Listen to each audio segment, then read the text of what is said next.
Mungkin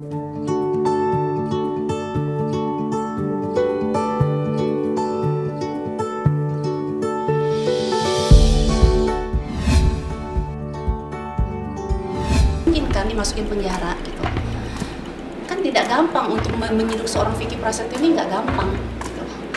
Polisi juga harus berhati-hati kalau tidak kuat semuanya, karena sudah diteliti ahli bahasa, ahli pidana, sampai ustadz sekalipun sudah kita hadirkan.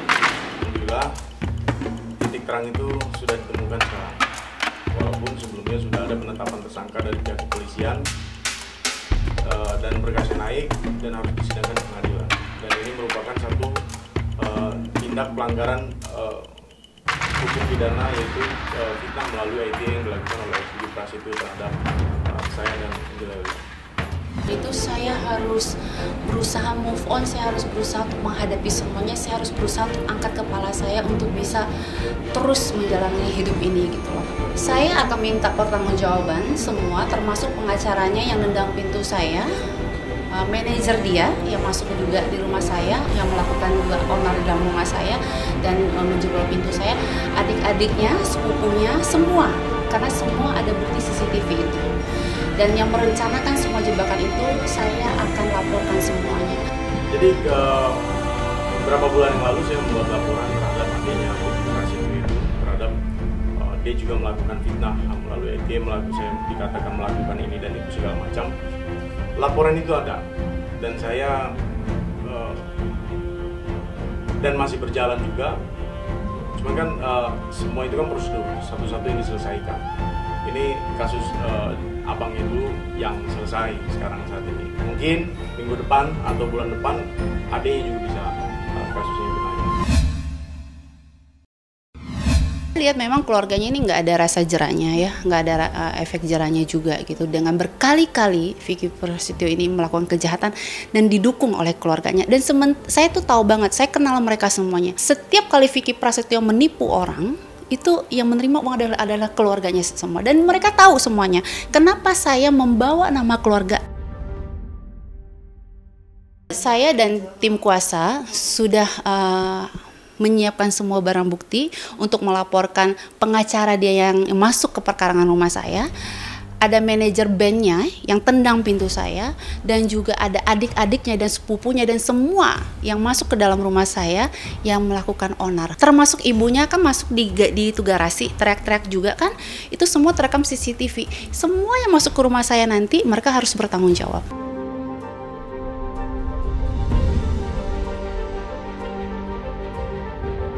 Kita tunggu aja. Kita tunggu aja karena saya menghadapi mereka ini, saya harus mengumpulkan bukti-bukti yang betul-betul buat saya itu seperti ini gitu. Karena mereka ini pintar sekali membentuk opini, pintar sekali memutarbalikkan semuanya. Mereka pintar sekali membuat fake account untuk menghajar saya, komen-komen yang luar biasa untuk menghajar diri saya. Mereka pintar banget, bisa melakukan segala hal. Saya nggak mau peduli apapun yang lainnya kecuali saya punya barang bukti, ini yang saya tuntut keadilan, dan saya minta mereka semua yang datang di rumah saya pada malam hari itu juga kalau tidak meminta maaf dengan saya akan memberikan mereka waktu, nanti akan ditetapkan oleh pengacara saya akan jalankan proses hukum ini. Marah, nangis, marah saya. Kok anak saya pasangannya seperti itu? Tega ya, gitu. Padahal Vicky berjuang untuk dia. Bagaimana? Kan orang nggak ada yang tahu. Demi Allah Rasulullah, aku nggak ada rasa sakit hati, nggak. Cobaannya belum habis kali ya untuk Vicky. Selalu dikasih cobaan. Biasanya manusia kalau dikasih cobaan berarti manusia yang kuat. Allah kenapa selalu memberi cobaan, berarti Vicky orang yang kuat. Keikhlasan itu kan lebih berharga dari segalanya. Kalau kita semua lebih ikhlas, lebih redo, lebih bisa menerima, insya Allah kedepannya akan lebih baik buat anak saya. Ya, buat Vicky harus lebih kuat, Ini belum apa-apa cobaan ini. Manusia semua pasti punya cobaan. Terkait nggak terima begini Mbak, artinya keluarga manapun pasti akan tidak menerima Mbak situasi seperti ini. Kondisinya sih stabil ya, kalau saya melihat tidak sakit. Kalau balik setelah dari situ pertemuan kita sakit atau bagaimana, saya belum tahu. Yang pasti pada saat bertemu dengan kita kondisinya sehat walaupun mata sebam, terus kemudian ya merasa terpukul ya dengan keadaan yang hari ini, reaksi yang memang normal. Shock semua kita tahu lah ya, terutama adiknya Baby ya, yang ketika memang hari itu mendampingi Vicky sama dengan tim kuasa hukum dengan kondisi yang seperti itu memang agak kaget. Tapi kembali saya tegaskan bahwa semua memiliki kewenangan masing-masing. Ketika jaksa melakukan penahanan terhadap Vicky Prasetyo, saya sebagai kuasa hukum dan teman-teman tentunya ya kita menerima keadaan seperti itu karena walau bagaimanapun itu adalah kewenangan jaksa. Dia nggak jelas ya bilangnya keluarga Vicky apa seperti apa. Nah keluarga yang apa tuh maksudnya kelakuan yang mana seperti apa gitu kan ya Beb ya. Iya. Kalau memang dia merasa yang diomongkan itu benar, ketemu aja sama kita. Jadi orang tuh jangan cantik aja, hatinya juga harus cantik gitu. Tentang Vicky Indra mungkin dari keluarga gimana doanya mungkin Bang, minta doanya apa gitu? Langsung aja nanti ya sama itu aja deh. Sama siapa Bang? Sama kakak saya aja. Boleh Bang, mana Bang? Tahu dia tapi sorry ya Bang ya. Oke. Oh ya udah. Ya Bang ya. Yuk.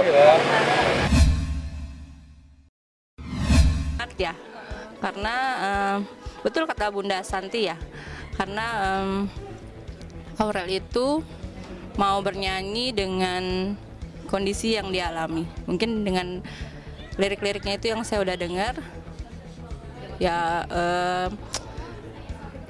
inilah apa namanya, cocok lah dia jadi hits nomor 1. Liriknya bagus, pas, mendalami dan menjiwai. Kalau menurut saya sih dia bagus, anak berbakat juga, terus lagunya juga bagus-bagus juga. Keren. Dengar lagunya sih bagus ya. Ya pokoknya hebat deh dia. Dia mah baik, cantik. Pacarnya Atta kan dia, cantikan yang sekarang, dewasa. Dia kan trending 1 di YouTube. Ya salut lah gitu, lagunya bisa trending. Itu bersyukur banget. Jadi ya pastinya aku mau berterima kasih sama yang udah mendukung, buat fans-fans yang aku mungkin gak bisa jawabin satu-satu karena sempat pas aku cek di Instagram juga banyak banget, dan sempat tadi ada yang ngirimin karangan bunga dari fans juga, makanya aku kayak wah emang bener-bener emak-emak Indonesia is the best. Karena memang bener kalau di Instagram gitu tuh bilangnya aku adalah anak-anak online-nya mereka gitu. Jadi emak-emak Indonesia tuh memang top banget kalau untuk masalah kayak gini, mereka tuh paling cepet. Satu proof yang dia ingin capai ya, salah satu prestis yang ingin dia capai dalam dirinya, dalam karir dan kehidupannya, bahwa dia menginginkan sosok yang dia kagumi itu ada di dalam dirinya, dan untuk bisa berkarya juga sama dan bahkan bisa lebih, dan sekarang dia mampu membuktikan bahwa saya mampu. Menurut saya Aurel itu dari segi perceraian orang tuanya itu banyak banget yang diambil hikmahnya ya. Terus ya bisa berubah penampilannya. Mungkin karena ibu yang sekarang juga yang membuat dia menjadi gadis yang tumbuh dewasa, sederhana, dan simpatik dengan orang lain. Kalau saya sih setuju ya, support sekali. Karena di sisi lain ada hal yang dari Aurel bisa menutupi Atta, dan si Attanya juga bisa menutupi Aurel. Jadi saling melengkapi. Gimana ya? Ya mungkin dia juga pengen kali diperhatiin orang tuanya. Cuman mungkin mamahnya sibuk di pemerintahan. Aurel hebat, dia anak berbakat.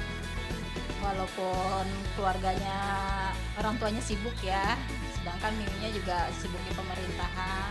Tapi sebagai saya dukung Aurel hebat. Perwakilan mama karirnya. Semoga Aurel bisa lebih baik lagi. Jadi saya sebagai perwakilan ibu-ibu, saya mendukung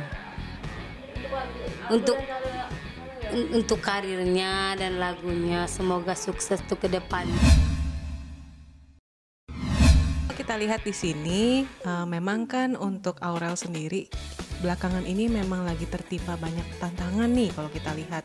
Mulai dari apa yang dia hadapin sama keluarganya, dan sebagai seorang survivor dari anak yang mengalami broken home, dalam artian dukungan-dukungan sekecil apapun, bahkan dukungan dari fans yang mana mereka mengagumi dirinya sebagai seorang inspirasi, itu akan sangat berguna untuk membantu dia pulih dan malah menjadi pribadi yang lebih baik lagi. Kenapa ya kira-kira kok ibu-ibu yang malah lebih banyak mendukung nih, padahal kan usianya masih dewasa muda ya, tapi malah fansnya tuh banyak kan ibu-ibu.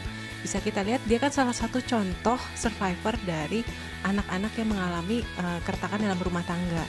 Yang mana siapa sih di antara kita yang gak pernah khawatir apakah pola asuhku sudah benar, apakah kondisi keluargaku tuh udah bisa membuat seorang anak tuh bisa berkembang dengan baik, ataukah nantinya bisa nggak ya kita bertahan di rumah tangga ini, atau malah nantinya akan bisa hancur misalnya gitu, apakah rumah tangga ini bisa retak. Jadi kekhawatiran itu ada. Sosok Aurel paling tidak kan menjadi inspirasi nih buat orang tua bahwa seseorang itu bisa berkembang loh, seseorang itu bisa pulih, bisa sembuh, dan bisa jadi diri dia yang paling maksimal. Jadi jangan lupa untuk subscribe Cumi Cumi. Ditekan ya tombol lonceng merahnya.